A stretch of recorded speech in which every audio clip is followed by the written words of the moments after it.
Tahukah lu, dewa Yunani penguasa cinta ternyata bisa bikin siapa aja, bahkan para dewa jatuh cinta buta.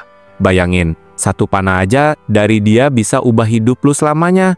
Beneran seram sekaligus ajaib kan? Hai semua, gue bakal ceritain kisah epik si Eros, dewa cinta Yunani yang jauh lebih kompleks dari sekedar bayi bersayap imut. Siap-siap terpesona sama petualangan, intrik para dewa, dan kekuatan cinta yang bisa ngubah segalanya.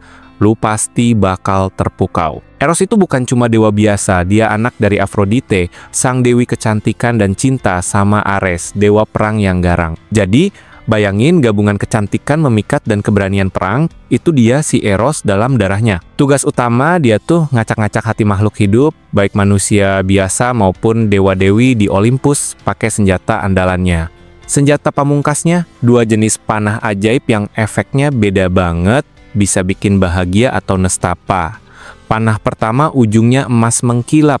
Kena panah ini, langsung jatuh cinta sama orang pertama yang lu lihat beneran sak. Panah kedua, ujungnya timah tumpul, efeknya kebalikan total, bikin benci setengah mati sama orang yang lu lihat pertama kali itu. Nah, Eros ini suka iseng banget mainin panahnya, kadang tanpa pandang bulu, makanya dia sering bikin kekacauan. Tapi kisah paling terkenal dan bikin meleleh justru cerita cintanya sendiri sama Psyche, gadis manusia cantik luar biasa. Afrodite, emaknya Eros, cemburu berat sama Psyche karena kecantikannya dikatain bisa ngalahin sang dewi. Makanya, Afrodite nyuruh Eros buat kasih Psyche jatuh cinta sama makhluk paling jelek dan menjijikan di bumi. Tugas jahat nih. Eros pun nyiapin panah timahnya. Berangkat ngerjain tugas dari emaknya dengan perasaan campur aduk. Tapi, pas dia lihat sendiri kecantikan Psyche yang luar biasa, malah kaget dan tanpa sengaja kena panah emasnya sendiri. Akibatnya, Eros sendiri yang jatuh cinta mati sama Psyche, padahal dia yang dikirim buat nyakitin si gadis. Dia bingung tujuh keliling gimana mau nurutin emaknya tapi hatinya udah tertambat kuat sama Psyche. Akhirnya Eros mutusin buat nyulik Psyche diam-diam, bawa ke istananya yang megah dan tersembunyi. Tapi ada syarat ketat nih. Psyche dilarang banget lihat wajah asli Eros, misterius banget ya. Mereka pun hidup bahagia di istana mewah itu. Eros selalu datang di gelap malam dan Psyche nurut aja sama peraturan itu. Sayangnya, kedamaian ini nggak bertahan lama, rasa penasaran dan godaan dari luar akhirnya mengganggu. Psyche dihasut sama saudara-saudaranya yang iri, bilang kalau suaminya pasti monster mengerikan. Mereka nyuruh Psyche buat ngintip wajah Eros waktu dia tidur, biar tahu kebenarannya.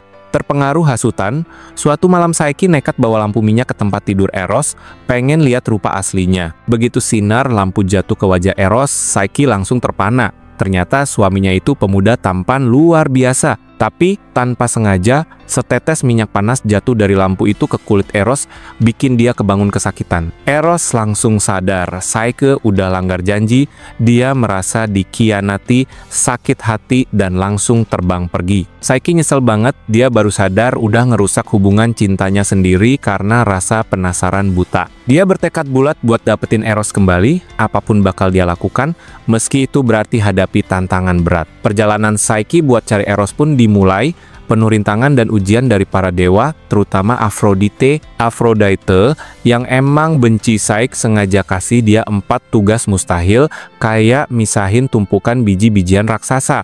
Tugas lainnya, ambil bulu emas domba ganas, ambil air dari sungai neraka, bahkan turun ke dunia bawah, ambil kotak kecantikan. Dengan bantuan makhluk ajaib dan keberanian luar biasa, Psyche berhasil nyelesain hampir semua tugas itu. Tapi di tugas terakhir, Psyche lagi-lagi gagal godaan.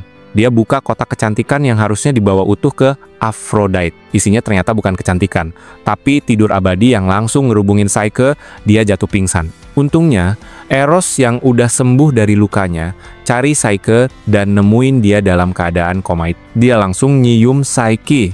Rasa cintanya yang tulus akhirnya bisa nyelamatin Psyche dari tidur abadi. Eros kemudian berangkat ke Olympus, minta tolong Zeus, raja para dewa, buat ngasih Psyche status sebagai dewi. Zeus yang terkesan sama cinta mereka dan perjuangan Psyche, akhirnya setuju. Psyche diangkat jadi dewi jiwa. Dengan status baru Psyche, Aphrodite nggak bisa protes lagi. Akhirnya nerima hubungan Eros dan Psyche.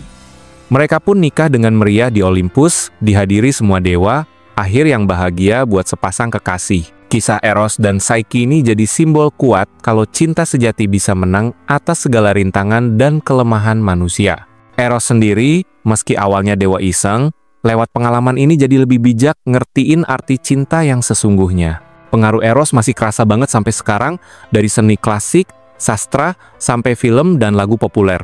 Nama Eros bahkan jadi akar kata erotis, nunjukin hubungan kuat antara hasrat fisik dan bentuk cinta lainnya. Jadi, Eros tuh bukan cuma dewa asmara, tapi juga representasi kekuatan alam semesta yang ngatur tarik-menarik. Gimana, seru kan kisah dewa cinta yang ternyata punya cerita cinta sendiri lebih dramatis dari sinetron? Kalau suka sama cerita dewa-dewi Yunani kayak gini, jangan lupa buat like dan subscribe channel ini ya. Biar gue lebih semangat bikin konten seru lainnya, kasih tahu juga di komen kisah mitologi apa yang pengen lu dengar.